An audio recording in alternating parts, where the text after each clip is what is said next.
எல்லாரோட ஃபேவரெட். எங்கள் வீட்டில் பார்த்தீங்கன்னா என் பொண்ணோடது, என் ஹஸ்பண்டோடது, எல்லாரோடதுமே தலப்பாக்கட்டி பிரியாணி அப்படின்னா ரொம்ப விரும்பி சாப்பிடுவாங்க. ஸோ அந்த பிரியாணியை நம்ம வீட்டிலேயே செஞ்சு தரலாம். எப்படி பண்ணுறதுன்னு பார்க்கலாம் வாங்க. இந்த டைமில் நம்ம கழுவி வச்ச 1/2 kg சிக்கன் இதில் ஆட் பண்ணிக்கலாம். இந்த சிக்கன்லேயும் பார்த்திங்கன்னா நான் ஒரு 1/2 டீஸ்பூன் அளவுக்கு உப்பு போட்டு தான் கழுவி ஊற வச்சது. ஒரு 1/2 மணி நேரத்துக்கு முன்னாடியே ஊற வச்சாச்சு. தலப்பாக்கட்டி பிரியாணிக்கு பார்த்திங்கன்னா இதெல்லாம் பவுட்ரு பண்ணணும். cashew nuts பார்த்திங்கன்னா ஒரு 10-15 எடுத்திருக்கேன். அதுக்கப்புறமா ஸ்டார் அனீஸ், அதுக்கப்புறமா பார்த்திங்கன்னா இது எல்லாமே ஹோல் கரம் மசாலா பாருங்கள். 3 பே லீஃப் எடுத்திருக்கேன், கொஞ்சம் கல்பாசி, ஒரு துண்டு பட்டை, அதுக்கப்புறமா ஒரு 4 லவங்கம், இதெல்லாம் போட்டு நம்ம பவுடர் பண்ணி எடுத்துகிட்டு வந்துடலாம். அதுக்கப்புறமா இது பார்த்திங்கன்னா பேஸ்ட் பண்ணணும். இதில் பார்த்திங்கன்னா கண்டிப்பாக சின்ன வெங்காயம் வேணும். சின்ன வெங்காயம் பார்த்திங்கன்னா நான் ஒரு 10-15 எடுத்திருக்கேன். அதுக்கப்புறமா பார்த்திங்கன்னா ஒரு சின்ன துண்டு இஞ்சி, ஒரு 6-7 பூண்டு, 4 பச்சை மிளகா. காரம் மட்டும் உங்கள் வீட்டில் எப்படி சாப்பிடுவாங்களோ அதுக்கு தகுந்த மாதிரி நீங்கள் எடுத்துக்கோங்க. இதெல்லாம் நம்ம பவுடர் பண்ணி எடுத்துகிட்டு வந்துக்கலாம். பார்த்திங்கன்னா பவுடர் பண்ணி எடுத்தாச்சு. ஆனியன், பூண்டு எல்லாமே பார்த்திங்கன்னா இதுவும் பேஸ்ட் பண்ணி எடுத்துகிட்டு வந்தாச்சு. இப்போ இந்த மாதிரி நம்ம நல்ல ஒரு பிரியாணி பாத்திரம் ஒன்று வச்சிடலாம். கடலெண்ணெயில் பண்ணிங்கன்னா ரொம்ப நல்லாயிருக்கும். 2 டேபிள் ஸ்பூன் அளவுக்கு கடலெண்ணெய் விடலாம். 1 டீஸ்பூன் அளவுக்கு நெய் போட்டுக்கலாம். எண்ணெய் நல்லாவே காஞ்சிடுச்சு. இந்த டைமில் பார்த்திங்கன்னா நம்ம ஃபைன் பேஸ்ட்டாக அரைச்ச ஆனியன், இஞ்சி பூண்டு விழுது, பச்சை மிளகாய் எல்லாம் சேர்த்து இதில் போட்டுடலாம்.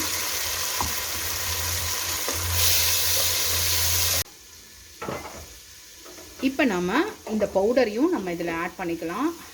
பாருங்கள், நம்ம ஹோல் கரம் மசாலாவோட அந்த பவுடர் தான், முந்திரி எல்லாம் சேர்ந்தது. இதையும் நல்லா ஆட் பண்ணிவிட்டு கலந்து விடலாம்.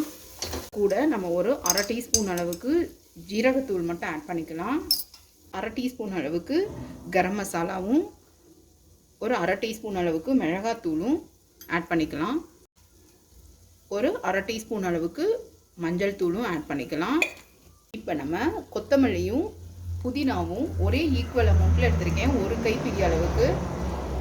அதையும் இதில் ஆட் பண்ணிக்கலாம். இந்த டைமில் நம்ம கழுவி வச்ச 1/2 kg சிக்கன் இதில் ஆட் பண்ணிக்கலாம். இந்த சிக்கன்லேயும் பார்த்திங்கன்னா நான் ஒரு 1/2 டீஸ்பூன் அளவுக்கு உப்பு போட்டு தான் கழுவி ஊற வச்சது. ஒரு 1/2 மணி நேரத்துக்கு முன்னாடியே ஊற வச்சாச்சு.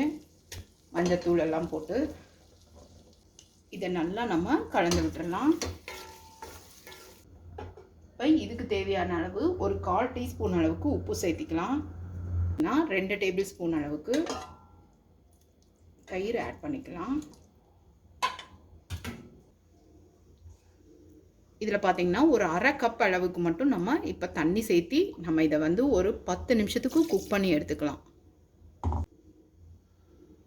இதில் பார்த்திங்கன்னா ஒரு 1/4 டீஸ்பூன் அளவுக்கும் கம்மியாக தான் பார்த்திங்கன்னா நான் வந்து ஜாதிக்காய் பவுடர் போட்டிருக்கேன். இதையும் நல்லா நம்ம கலந்து விட்டுடலாம். நாம் இப்போ ரேஷியோ பார்த்திங்கன்னா தண்ணி இதில் வந்து 3 கப்பு வந்து ஜீரக சம்பா ரைஸ் எடுத்திருக்கேன். 6 கப்பு தண்ணி யூஸ் பண்ணணும்.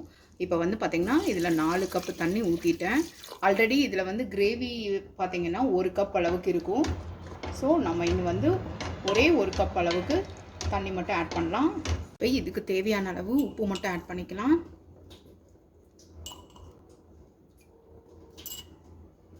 ஒரு 1/2 லெமன் வந்து நம்ம இதில் பிழிஞ்சிடலாம்.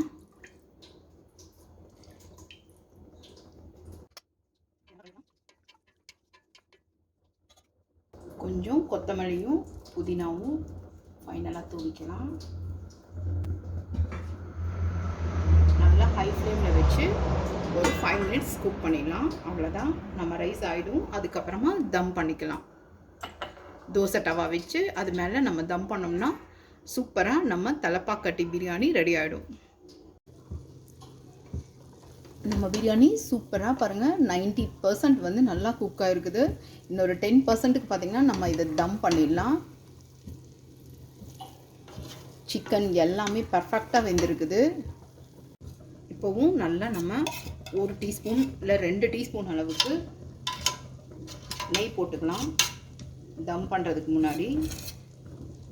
கொத்தமல்லி புதினா கட் பண்ணி வச்சது இப்போவும் சேர்த்திக்கலாம். நம்ம இதை பார்த்திங்கன்னா தம் பண்ணுறதுக்காக டவா வச்சுருக்கேன். இது மேலே நம்ம தூக்கி இதை வச்சிடலாம்.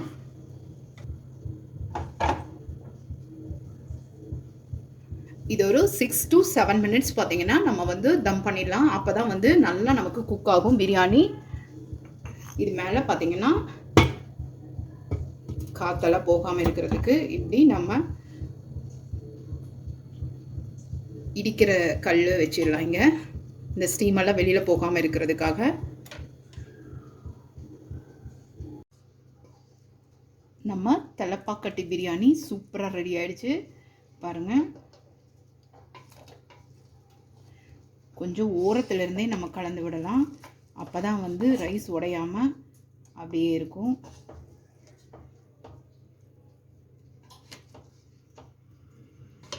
சர்வ் பண்ணலாம்.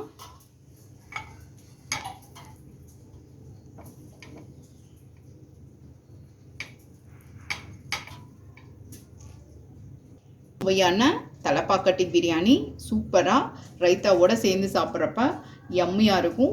ரொம்ப சிம்பிளாக நான் பண்ணி காமிச்சிருக்கேன். இந்த ரெசிபி பிடிச்சிருந்ததுன்னா லைக் பண்ணுங்கள், ஷேர் பண்ணுங்கள், சப்ஸ்கிரைப் பண்ணுங்கள். தேங்க்ஸ் ஃபார் வாட்சிங்.